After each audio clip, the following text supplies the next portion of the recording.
matzah. This is brought not as chametz. The Omer and Minchas Koyanim. However, the Shtei Alechem is a sacrifice that's chametz. Yeah. The etzem, it comes on its own. The Shtei Alechem comes with sheep, 2 sheep, shnei kvasim. Hagasha comes close to the mizbeach. The ishim, and it also has a part of it that goes on the mizbeach. Minchas Koyanim entirely, and the Omer a part of it. The Gemara says Adarabba. Nope, let's compare it to the Shtei Alechem. Turn the page. You should compare it to the Shtei Alechem. Shekein Tzibur. The Shtei Alechem is a community offering, just like the Omer. Chayv, it's an obligation. Tamya, it comes even if they're impure. The Achel, it's eaten. Minchas Koyanim is not eaten. Pigula, it has pigul because it has a part that's eaten as pigul. The Shabbat, it comes on Shabbos. Matir. This is the biggest comparison. The Omer is Matir the Chadash. And the Shtei Alechem is matir the chadash to be brought in the temple. Tenufa, both of them are waived. Ba'aretz, it's brought from grain of Eretz Yisrael. The other menachos, you could bring grain from outside of Eretz Yisrael, which is very interesting.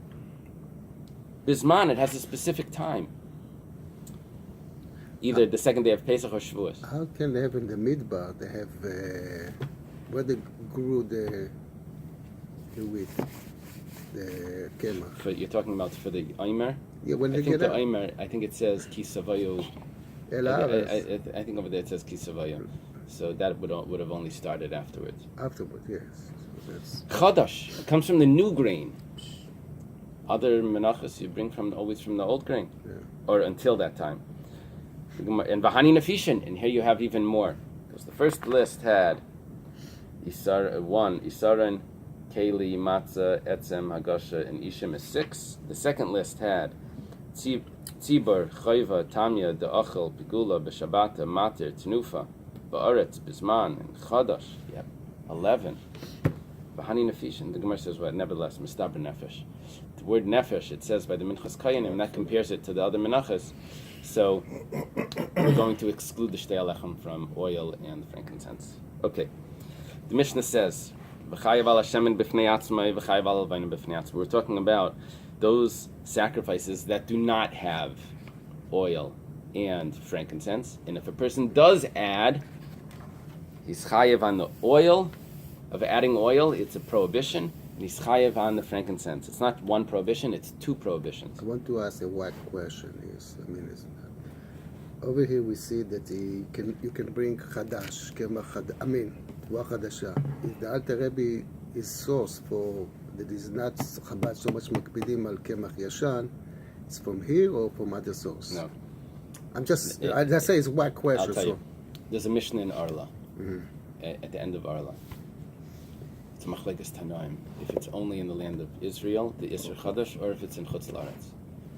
Then it's discussed, I believe, at the end of the first parak of Kedushin again.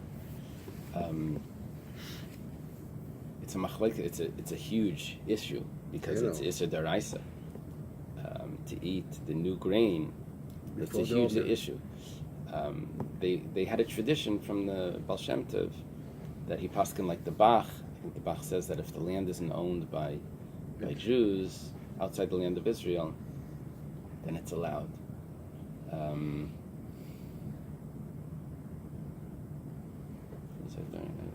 Anyway, that's a tradition that we have. Okay, it's a nice chumrah though. It's like, some people pick exotic chumras. This is not an exotic one. This is today. If you want to be strict, this is something that you. But today, up about. To about 4 or 5 years, it was not a question of Kemach Yashan because they keep the grain. Before they sell to Russia, they have a lot of grain for many, many years in those containers. Right. It's a modern issue for us in America. It's similar to the checking for bugs. It came back because they stopped using the pesticides.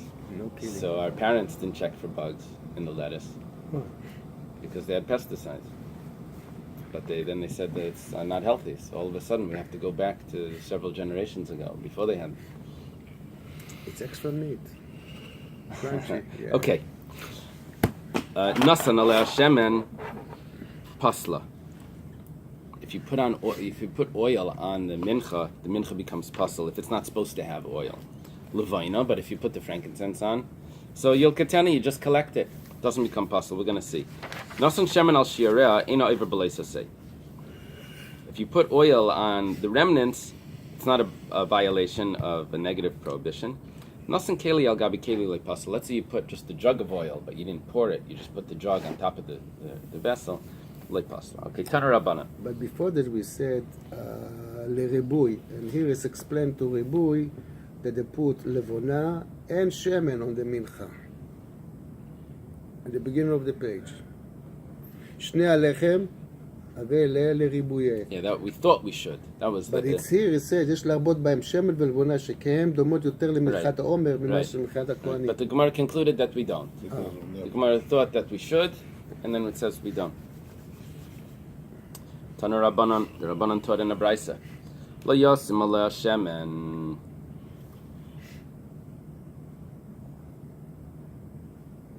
There's this pasuk. This is the sin offering, that if a person can't afford to bring the offering, so the minchas chayte, so he brings a minchas chayte. They bring that the same thing should apply to a minchas knayis as well, which is also dry. Okay, so you don't put on it oil. V'im sam, if you did put on it oil, pasal.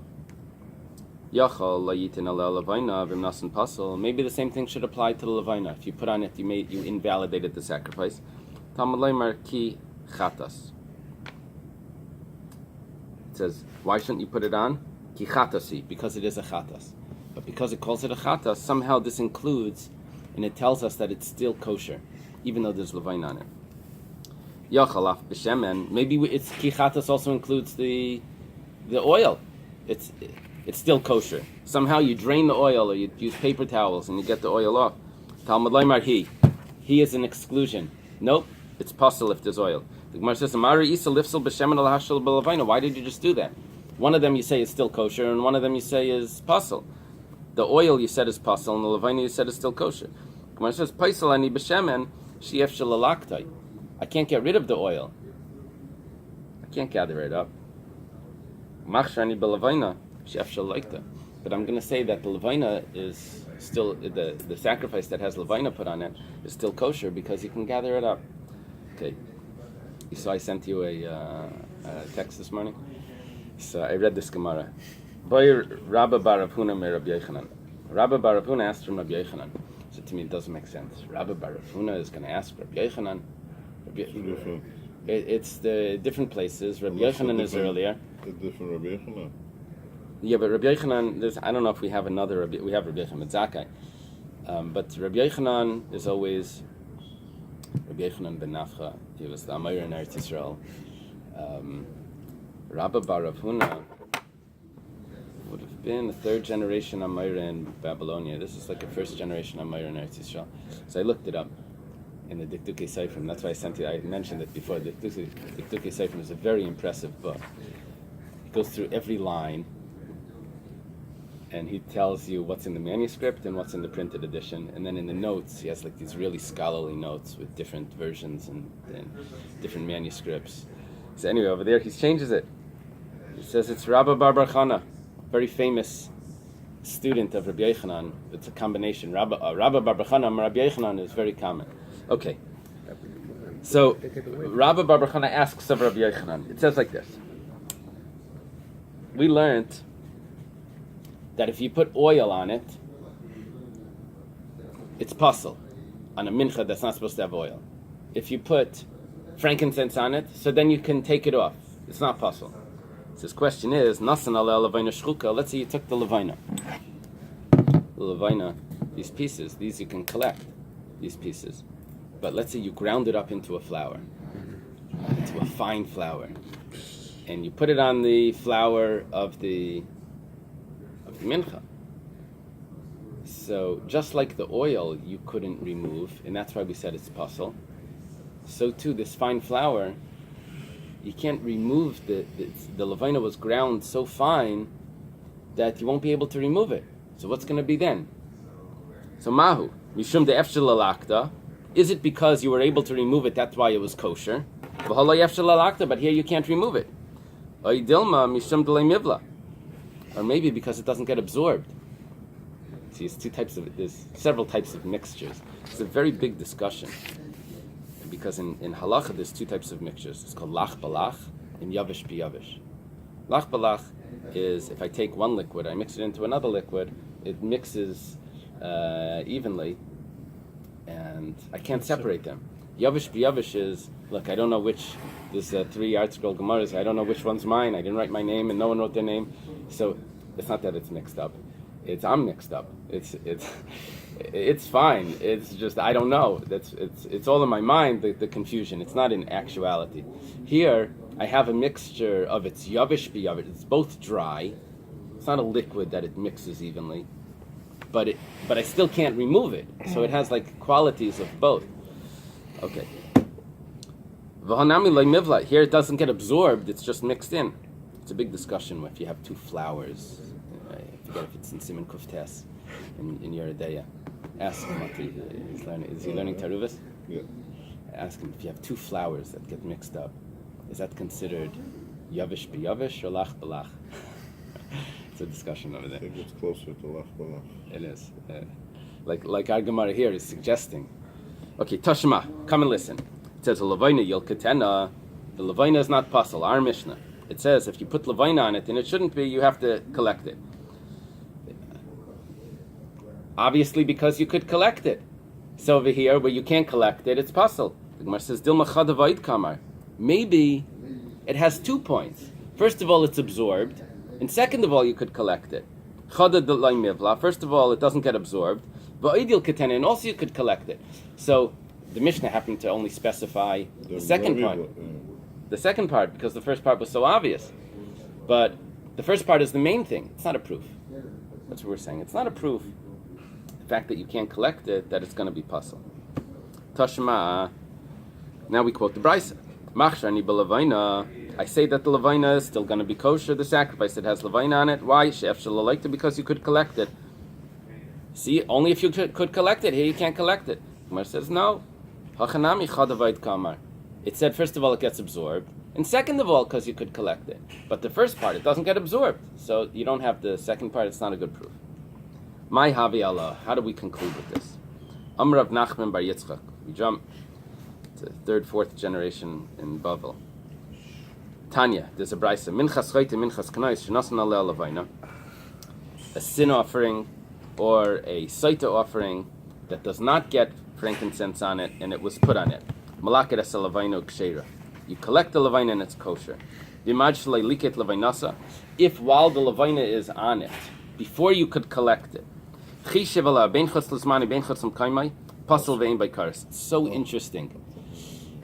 He thought about it, whether it was a thoughts of chutz l'zmani, which should turn it pigel, whether it's thoughts of chutz l'kaimai, which doesn't make it pigel, it's only pasel and not pigel.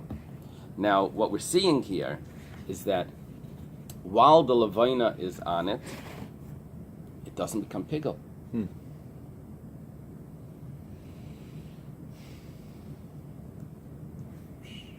But it's possible. It is still puzzle. But why is it possible? Because of the levayna that's on it, or because it's chutz l'zman and chutz l'kaimai? No.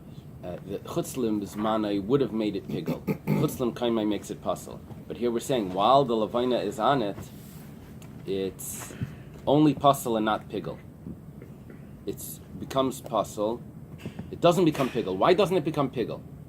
But why does it say chutz l'zman? Well, chutz l'zmanai should make it pigel. Chutz l'zmanai is worse than chutz l'kaimai. So that's what I'm saying. It doesn't make the chutz l'zman. It makes it puzzle or not? It makes it worse than puzzle. It makes it not only puzzle, but if someone eats it, it's chayiv kares. It's pigel. But here it says en by kares. There's no kares. Why? Because it has the psul of the levayna that's on it. So at that time, it was already has a psul that doesn't allow the pigel to take effect. Because when does something become pigel? Only when it's totally kosher in every other area.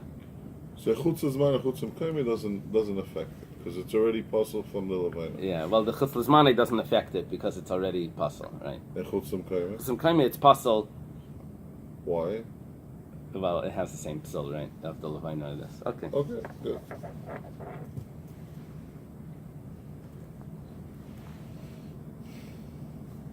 Okay. Let's say if after you remove the levaina, chishev aleh chutzlam kaimai, then it's pasul vein by kares, but chutzlas manai, it's pigel v'chayav alav kares. Then it goes back to being kosher. The Gemara asks for the heavy pach. There's two interpretations of this Gemara. It's either v'tevi pach or v'tevi par. Tevi pach means that while the levaina is on it, why do we say that it's even pasul? It should be nothing. Amai pasul b'machshava. Dichayu. At that moment, it wasn't even a sacrifice. It was rejected. It has levaina on it. Amar Abaya. Abaya says, Chatas karya rachmana. Why did we say that it was still kosher if the levaina is on it? We said, no, chatas. It calls it a chatas. That means that you could remove it. So because it's called a chatas, even at that time that it's on it, so we don't say that it's totally rejected. Rava Amar, Hamani Chanan HaMitzri, who the Leslie Dechuyin.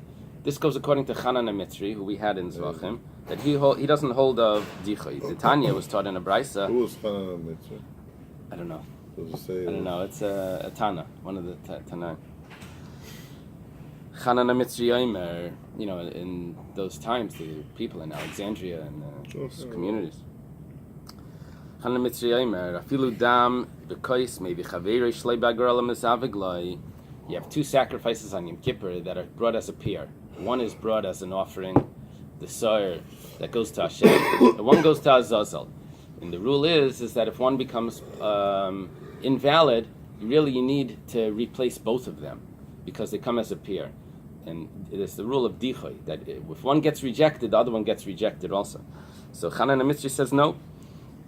Even if you already slaughtered one of them, the one that gets slaughtered, and the blood is already in the vessel, and the other one dies, you don't have to bring a totally new sacrifice.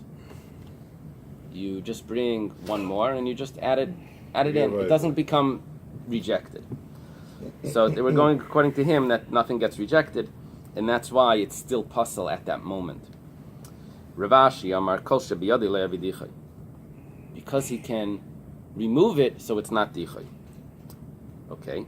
Amar Rav Ada Kavaseder Ravashi Mistabra in that Tiktuk Yisayfim that I sent you. It's Amar. It's really Ravasi. Amar Rav Sheshas Kavaseder Ravasi Mistabra, whatever it is. It makes sense, like what we just answered. That it's since he's able to, it's not rejected. The man Shamat Leid Listei Dechuyin. Who holds that there's such a thing as Dechuyin is Rabbi Yehuda. He's the big proponent of Dichoy, of rejection. The Tanan Vaidam Rabbi Yehuda Nishbach Adam. That Rabbi Yehuda says differently. He says if the blood spills of the sacrifice that was brought on Yom Kippur, of the one that's brought as a korban, Yomas Mishtaleach, you just kill the other one, let it die. You need another two. Mesa Mishtaleach. Let's say the Mishtaleach dies, the one that's being sent. Yishafech Adam, you just pour out the blood. You need a whole two. So he's a big proponent of if one gets rejected, the whole thing gets rejected. V'ilu hacha. But as for here, the biyadai, if it's in its hand, v'ilu hecha the biyadai. But if it's able, where he's able to rectify it. Tanya, we have a brayso. Rabbi Yehuda Merkoisa Yemamali Midam Ataruvas V'Zorkas Rikachas K'neged HaYesod. That they would pick up blood of the korban Pesach, they would pick up from the floor and they would sprinkle it just in case that someone would spill their blood. So we would have it already here, that we picked it up from the mixture of all the blood that's on the floor. It could be it spilled out of the cup, we'd pick it up and we would sprinkle it. That means that even if it did spill, there was no rejection, and we're able to fix it. Okay, so what is our conclusion? That he's talking for a fall. He's saying that anything that's in his hand, he's able to rectify. This should be a proof, going back to the question of Rabbi Bar Chana to Rabbi Yochanan. That what's the reason that shchuka, that if you're able to remove it, then fine. Otherwise, you're not able to remove it. I guess that's what the Gemara means to conclude. Yeah. Okay. Let's leave it over here. Still